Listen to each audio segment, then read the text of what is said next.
Welcome back to Tales of Azeroth, a series of deep lore content for World of Warcraft. If this is your first time here, I highly recommend that you go check out the first video. I'll leave a link for you in the upper right hand corner. It's really important to get that bit of lore down before watching this video. But if you're ready to go, then I've provided the timestamp for the beginning of this portion of our journey in this video today in the description down below. But if you don't mind sticking around for the intro for a little bit, I do have a couple of things that I want to clarify. The big thing is that I didn't talk about the first ones in the previous video. And the reason why is because I'm getting this information from the Chronicle books. And since the first ones is lore that came out during Shadowlands, it was retconned information. And in order for the Chronicle books to jive with the new retconned lore, it was announced that in 2019, the Chronicle books are the perspective from the Titans and their servants. So for now, I'm just going to follow the information that the Chronicle books are giving out. And as far as the Shadowlands goes, we'll burn that bridge when we get there. Now, before we begin, we're going to be talking a lot about the old gods, and particularly this one that you see on the screen here. I have a really hard time pronouncing his name, and even if you tell me in the comments how to pronounce it, I'm still going to mess it up, so I ask of you to just be forgiving. Now that that's out of the way, let's jump back in and find out what's going on in the Tales of Azeroth.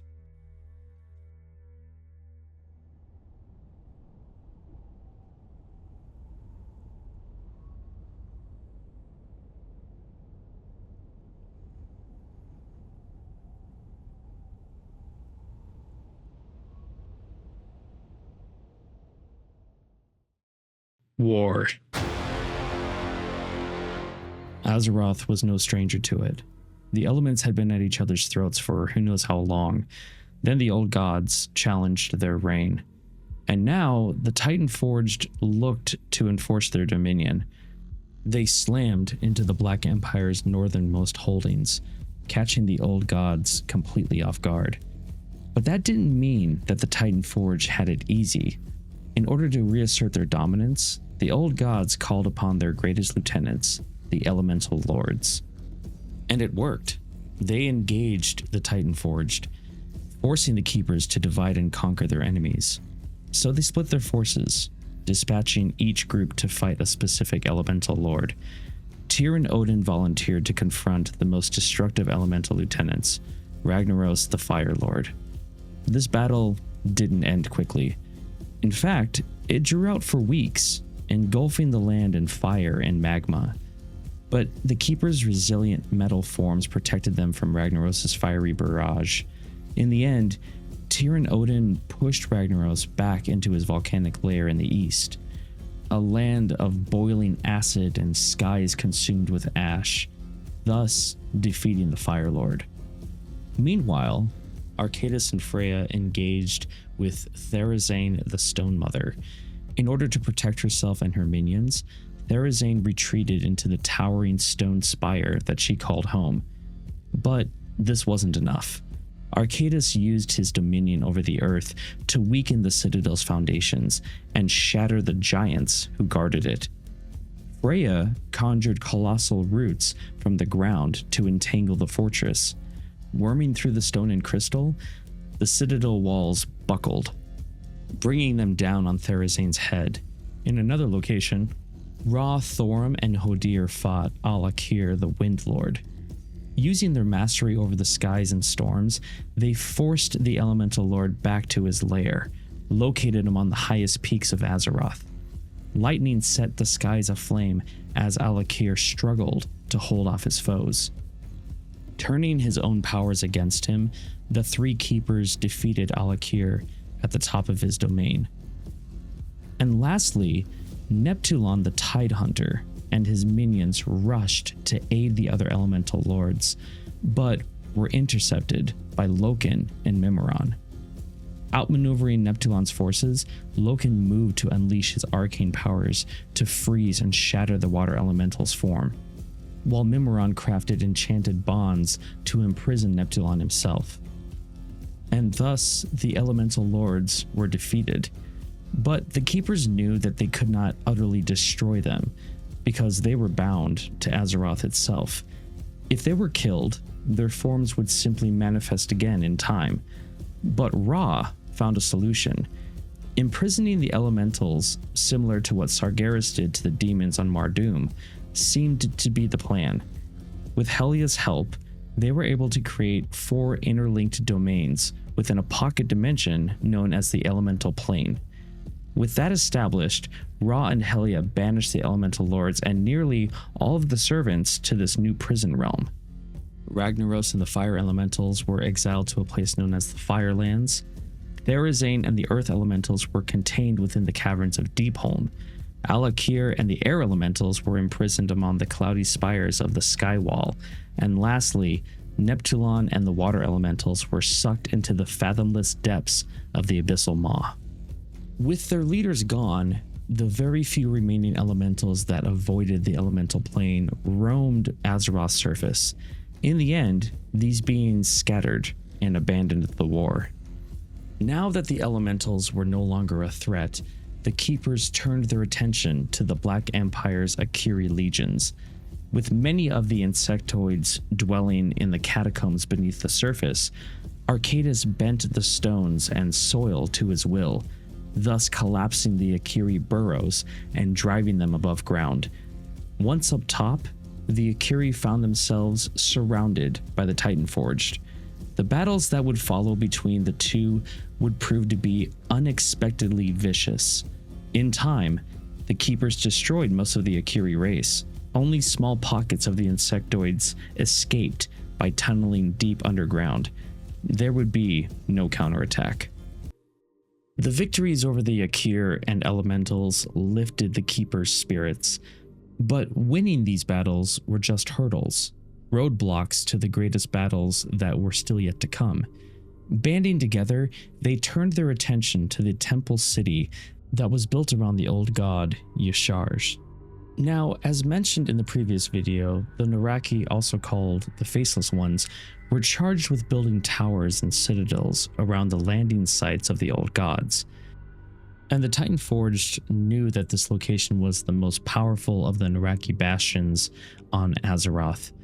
The Keepers believed they could crush their enemies in one swift stroke. Driving through one swarm of Naraki after another, they battled their way towards the mountainous form of Yah-sha-arrg. This wasn't an easy push.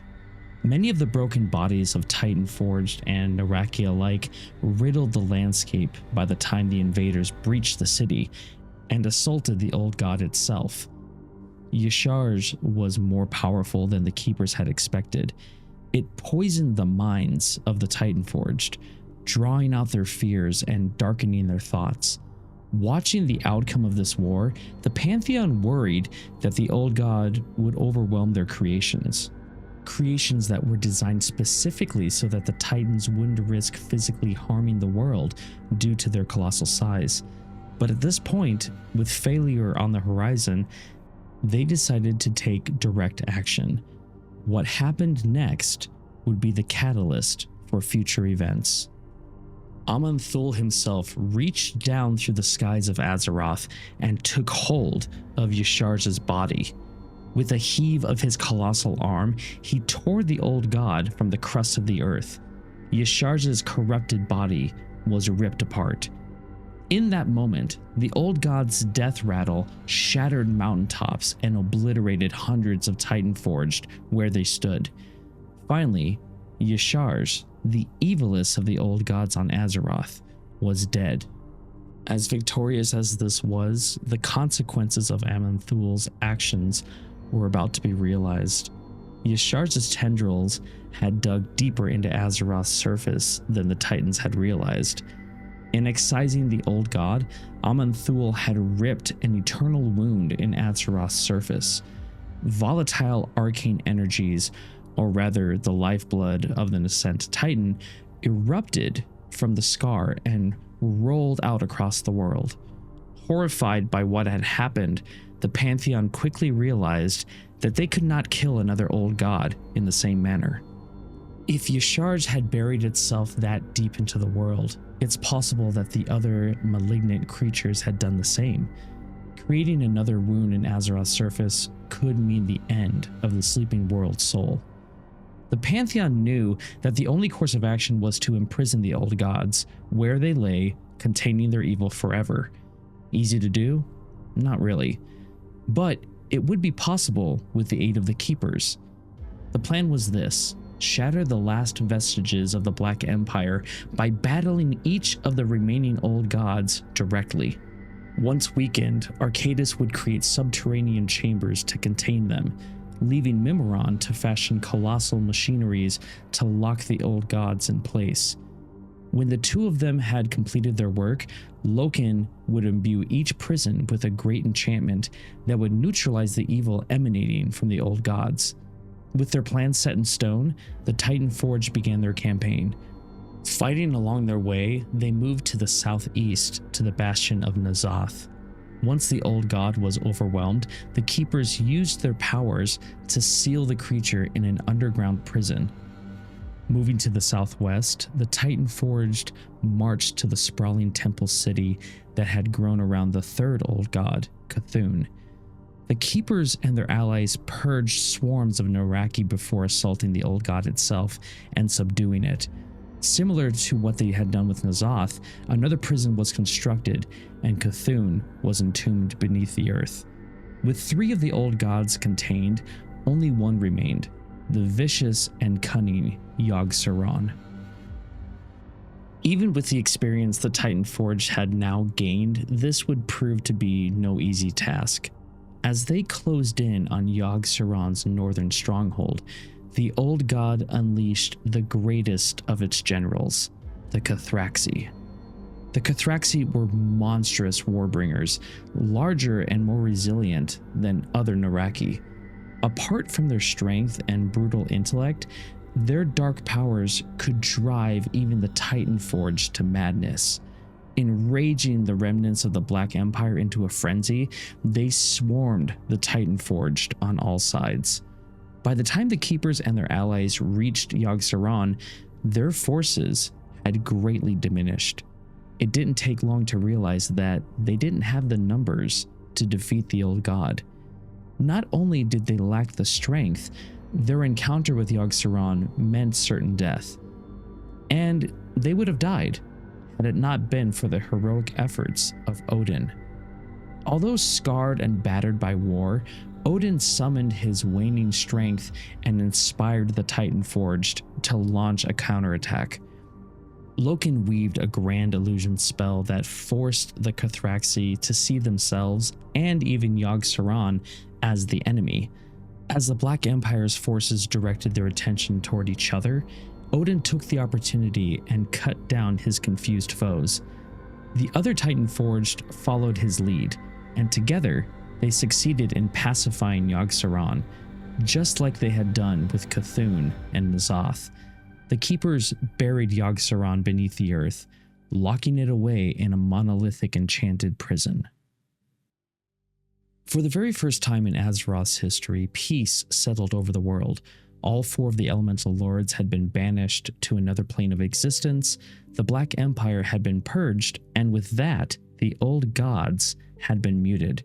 Against all odds, Azeroth had been saved, but now there was work to be done, and the most pressing matter on the table was the scar left behind when Aman'Thul ripped Yah-sha-arrg from the world's surface. It wasn't just a hole in the ground. This world scar became a constant stream of volatile arcane energy, bleeding and lashing out across the world. If left unattended, the energies would consume Azeroth over time. The Keepers worked day and night, crafting magic wards around the gaping wound to contain the escaping lifeblood. In time, the energies settled into balance, and all that remained of the world scar was an immense lake of scintillating energy. The body of water would be named by the Keepers as the Well of Eternity. Thereafter, the power of this fount would be infused in the alien world, helping life to take root and bloom across the globe. Now with the wound healed, the Keepers turned their attention to the sleeping world soul of the planet. Arcadis and Mimiron joined their powers to craft 2 machines, the Forge of Wills and the Forge of Origination. Both would work together to infuse Azeroth's slumbering spirit with cosmic energies. The Forge of Wills would be located in the northern reaches of the world, and it would shape the world's soul, merging development of feelings and sensations.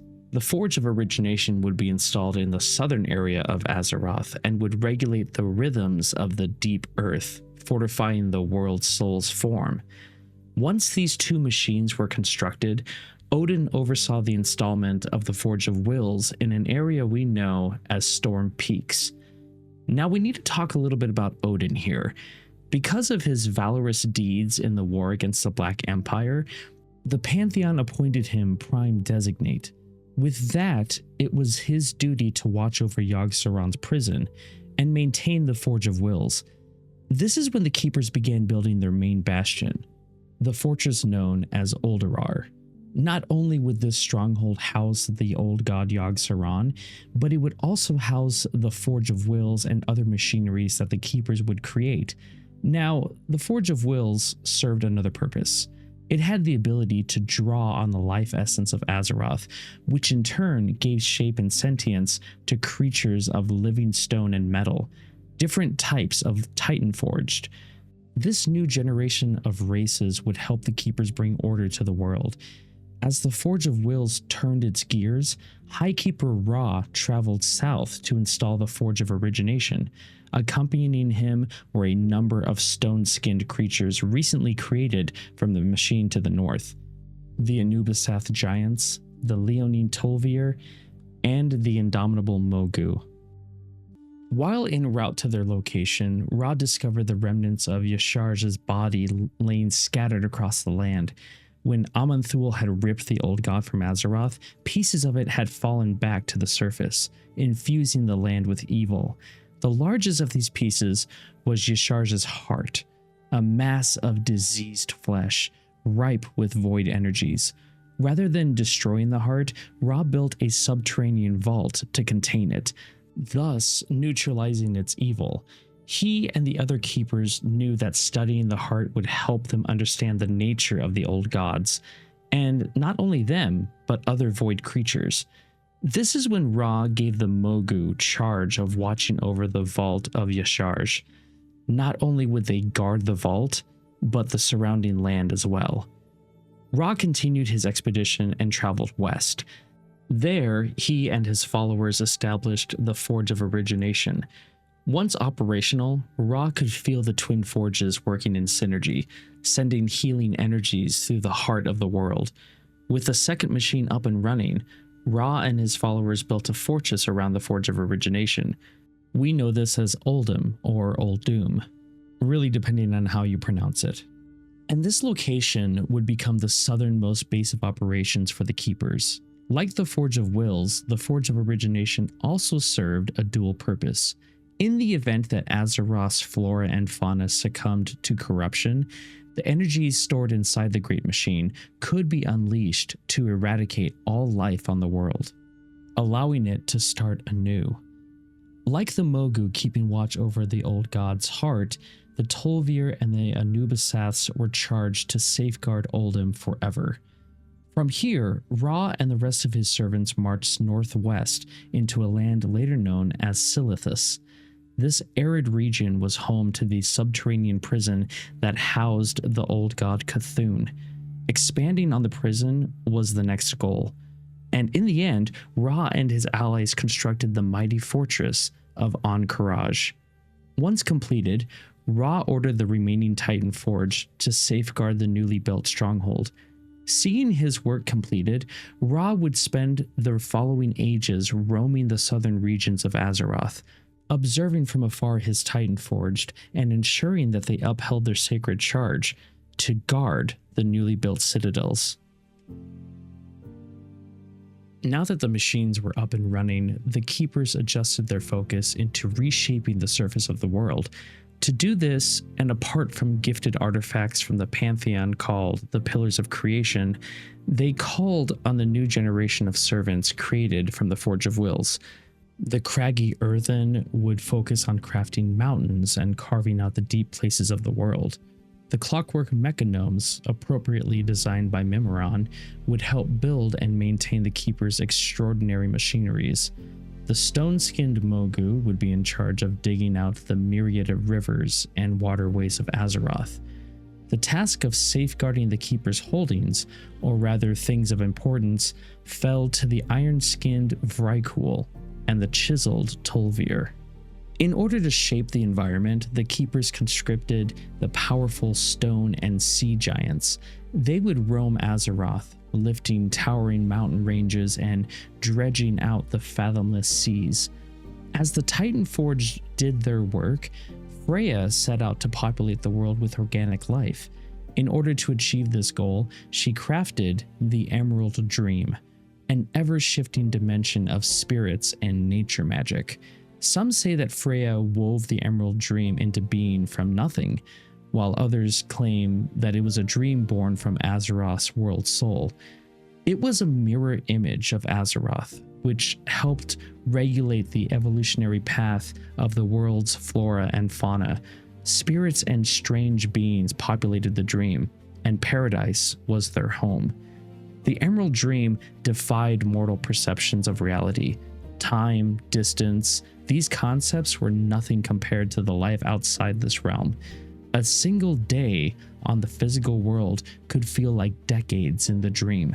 Freya wandered the world, searching for areas where the Well of Eternity's energies had gathered. These areas created optimal conditions for the development of new flora and fauna, and she molded life in all its diversity. The most noticeable sites where she did her work are at the polar extremes of the world, regions that would later become known as Ungoro Crater, Sholazar Basin, and the Vale of Eternal Blossoms. Out of Freya's creations, the greatest creatures to emerge were known as the Wild Gods. Among the greatest of the Wild Gods were Malorn, the Honorable White Stag, Asina, the Mother Wisp, Agamaggon the Razor Boar, Aviana, the Mistress of Birds, Ursak and Ursul, the Colossal Bear Lords, Tortola, the Wise, Goldrin, the Great Wolf, Chi-Ji, the Red Crane, Niu Zhao, the Black Ox, Zwen, the White Tiger, and Toulon, the Jade Serpent. These majestic creatures would be as close to Freya as if they were her own children. They would wander the physical world at her side, blooming vibrant forests and grasslands with every footstep. But out of all the places they traveled, the most frequent location that they visited was a massive forested peak called Mount Hyjal. It was here that Freya bound the spirits of the wild gods to the Emerald Dream. They would come to symbolize the health and vitality of Azeroth itself. From here on, Hyjal would remain a refuge and sacred place to the wild gods. Not only did creatures come from Freya, but other creatures had emerged from Azeroth's elemental past. When the Keeper sealed off the elemental plane, some stragglers had escaped banishment. Their fury over time had calmed, and they became creatures of flesh and blood. It was from these former elementals that some forms of wildlife, such as the proto-dragons, came to be. In time, Azeroth's main landmass was stabilized, and as twilight fell, the Titan Forge looked over the land they had shaped, giving it the name Kalimdor, meaning Land of Eternal Starlight.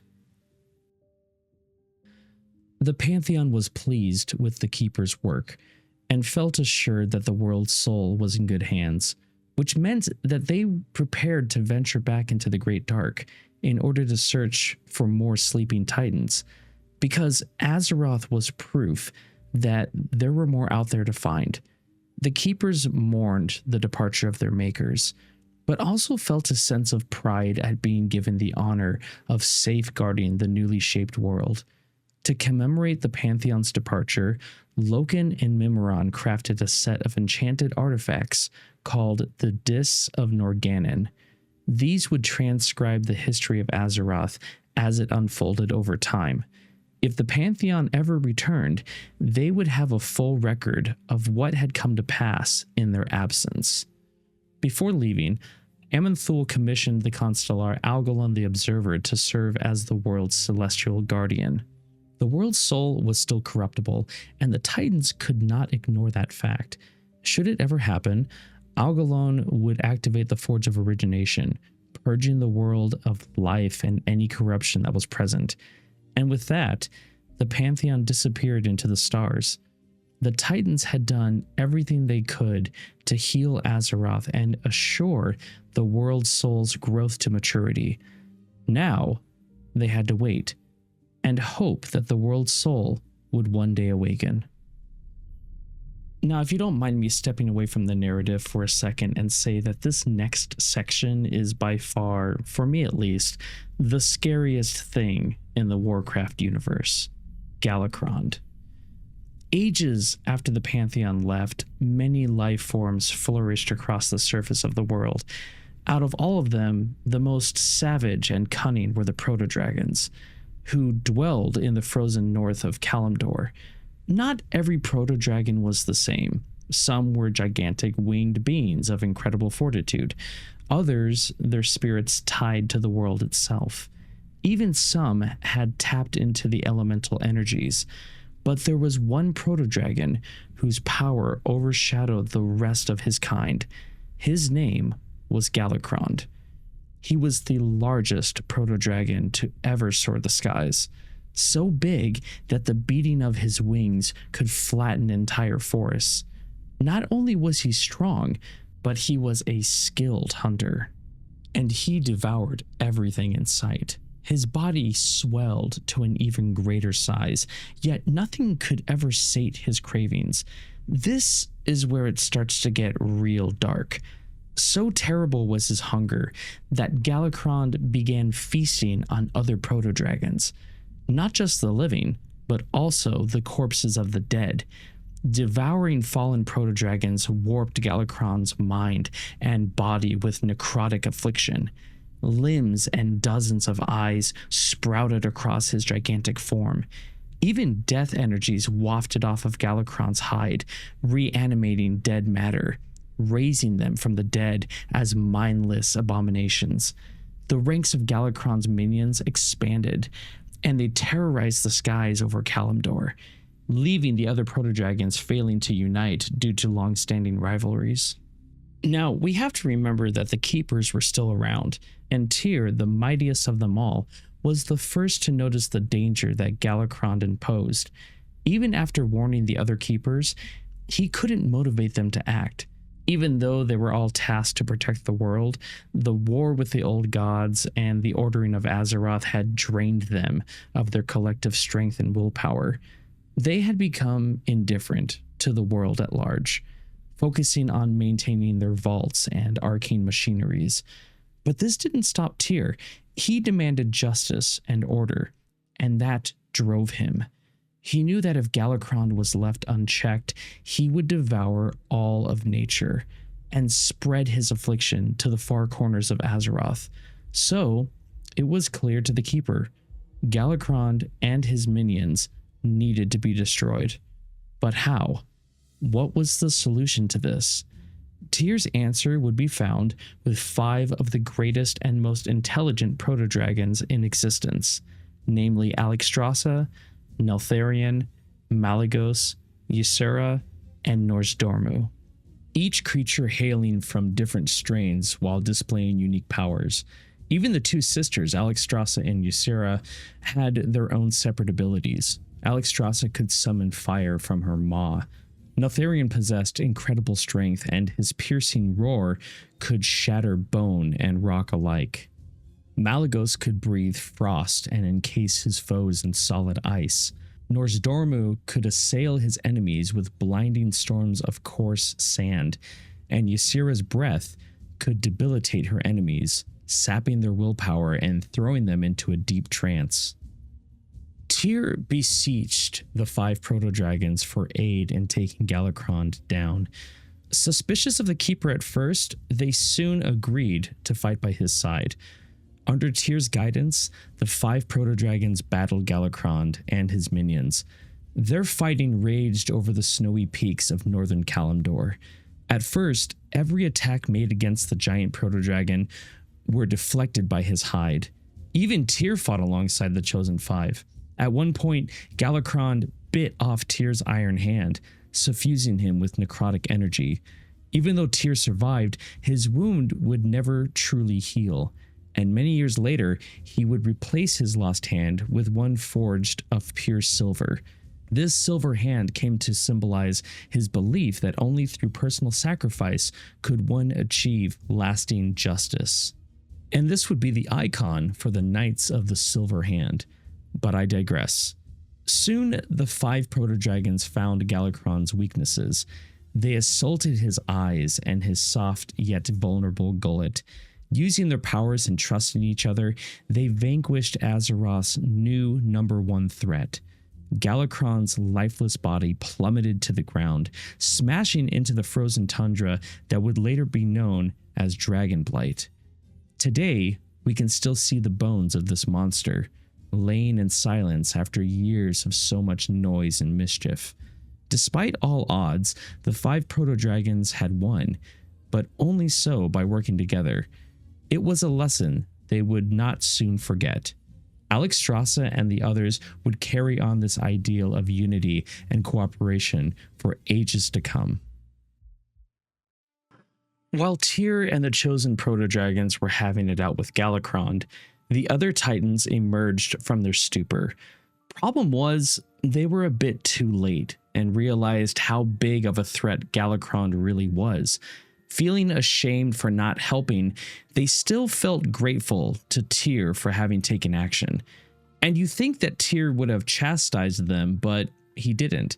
Instead, he convinced them to imbue the 5 proto-dragons with powers. That way, they could become another safeguard for Azeroth.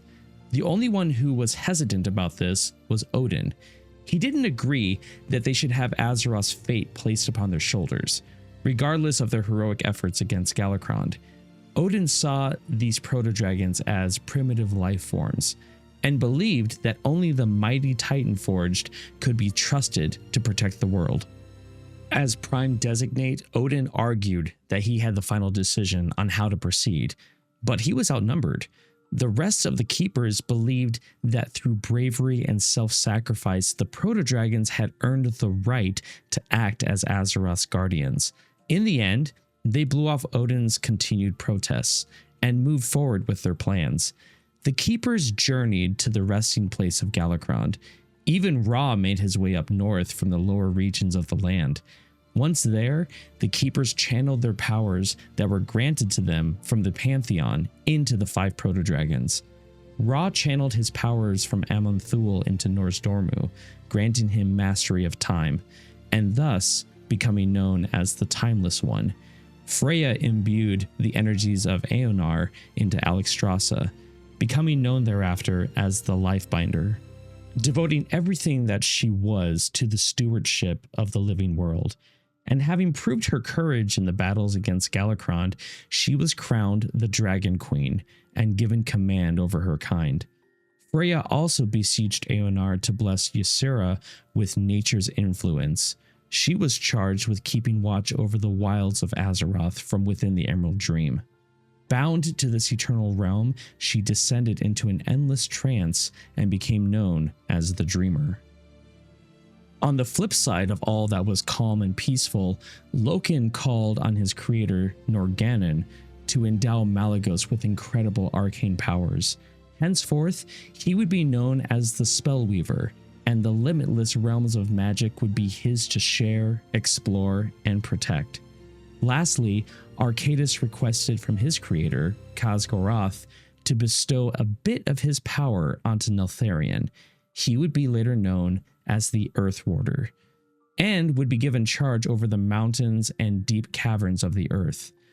For many long years after, Alexstrasza would deem him as her greatest friend and confidant. With these new powers came a new appearance. Nozdormu's hide took on a bronze hue like a sea of shimmering golden sand. Alexstrasza's scales turned a deep shade of red. Yah-sha-arrg became a vibrant green to reflect her new connection with nature. Malygos turned an icy blue color while his scales radiated potent arcane energies, and Neltharion's rough hide became an earthy black. From that day forward, the 5 extraordinary beings would become known as the Dragon Aspects. And with that, the Keepers created a new species to help the Aspects protect the world. They would serve as their consorts and allies. In doing so, the Keepers magically altered hundreds of proto-dragon eggs. And it's from these eggs that these creatures would be born in the image of the Aspects. This new race, known as dragons, would form the 5 famous flights: bronze, red, green, blue, and black. Each flight would serve a different dragon aspect, but would be bound by their duty to protect Azeroth. Plus, in order to strengthen this bond, the Keepers forged a grand tower in northern Kalimdor called Wyrmrest Temple, serving as the heart of the dragon's culture, a place where they could gather and discuss their activities. Satisfied with their work, the Keepers disappeared back into their lairs, leaving the Aspects to watch over the living creatures of Azeroth. Now, shortly after, this is when the events of this book takes place, the War of the Scaleborn. I've read this book, and overall, it's good. In fact, the first time I saw this novel was at BlizzCon 2023. It's the reason I got back into making more WoW content. We could dive into this story, talk about the Primal Incarnates, the civil war between the proto-dragons and the Aspects that lasted hundreds of years, but in doing so, we would have the possibility of becoming sidetracked and leave the orientation that the Chronicle books are giving, or as some would call it, the history of Azeroth per the Titan's point of view. I like to call it the true and original canon, but everyone has their opinion. So for now, we'll move on from this part of history and revisit it in a later video. While the Aspects were being given their powers to become the Aspects, Odyn stayed back in Ulduar, fuming with anger that his allies acted against his wishes. He believed with all his heart that the Aspects would fail in their charge to safeguard the world. So, to counteract the possibility of failure, he created an elite army of his own design, one that he could call on to protect Azeroth should the need ever arise. To fill the ranks of this force, he looked to the mighty Vrykul. He saw them, above all other Titan forged, as the perfect expression of the warrior spirit. When Tyr and the other Keepers returned to Ulduar, they demanded that Odyn abandon these plans. But he was single-minded in his focus and unbending in his ideas of what was right. This is when he invited the Keepers to help him create this new army. When none of them stepped forward to join, Odyn announced that he would be pursuing his quests without them. And so he did, first by securing one of Ulduar's wings to act as the base for his new army. This section became permanently separated from the rest of the fortress and from the other Keepers, but only so with the help of Helya. Odyn, over the ages, saw her as his adopted daughter. Their bond was close. So she wove a great spell to encase the Keeper's stronghold. Then, focusing all her power, she ripped the colossal chunk of Ulduar from the earth and lifted it into the cloudy skies. In time, this floating citadel would become known as the Halls of Valor. And from this location, Odyn would deliver a proclamation to the Vrykul. Those that proved their bravery by dying a glorious death in battle would live again in the Halls of Valor. Their spirit would be transported to the fortress and given a mighty new storm-forged body. They would later be known as the Valajar and serve as Azeroth's foremost guardians. All that remained was to find a means of ferrying the spirits of the dead to the new citadel in the skies. It just didn't happen when they died. For this, Odyn studied the energies that permeated the Shadowlands. This knowledge that he gained would allow him to transform some of the Vrykul into spectral beings known as the Valkyr. These wraith-like servants would travel between the Shadowlands and the physical world, and guide the souls of worthy Vrykul to the Halls of Valor. The sad part is that these Valkyr would be cursed to live as phantoms for all eternity. No Vrykul ever volunteered to become a Valkyr. And because of this, Odyn created these servants by force. Helya reprimanded him for turning some of the Titan Forged into slaves against their will. The argument between the two almost turned to blows, so she threatened him, telling Odyn that she would return the Halls of Valor to Uldurar if he didn't change his mind. Clearly, this was a threat to him. Not only him, but he saw her disobedience as a threat to his plans and the future safety of Azeroth. Odyn struck Helya, shattering her physical form, and twisted her spirit into the first of the Valkyr. It's said that her howls of pain rumbled across the surface of Azeroth and pierced into the very heart of the Shadowlands. This transformation would forever darken Helya, but her torment was not finished. Even though she hated Odyn for what he had done to her, she found herself compelled to obey his will. More so, she set out to transform unwilling Vrykul into the cursed Valkyr. And for ages, Helya and her fellow Valkyr transported heroic Vrykul to the Halls of Valor. Over time, the citadel filled with the Valajar. Odyn had no remorse for breaking from the Keepers, or even for transforming Helya into what she became. In Odyn's mind, everything he had done was for the safety of Azeroth and the honor of the great Pantheon. Speaking of which, regarding the Pantheon, deep in the distant reaches of the Great Dark, a crusade was beginning, one that would purge the existence of life in fire. Azeroth would know it as the Burning Crusade.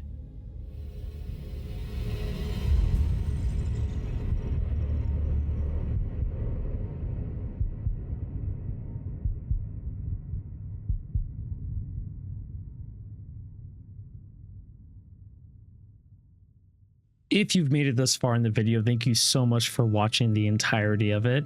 If you like this content, make sure to subscribe to the channel and give it a like. And if you want to support the work that I'm doing, please take a look at my membership options here on YouTube, or you can go over to Twitch and subscribe over there. Other than that, I can't wait to share the next video with you guys, and I'll see you in the next episode of Tales of Azeroth.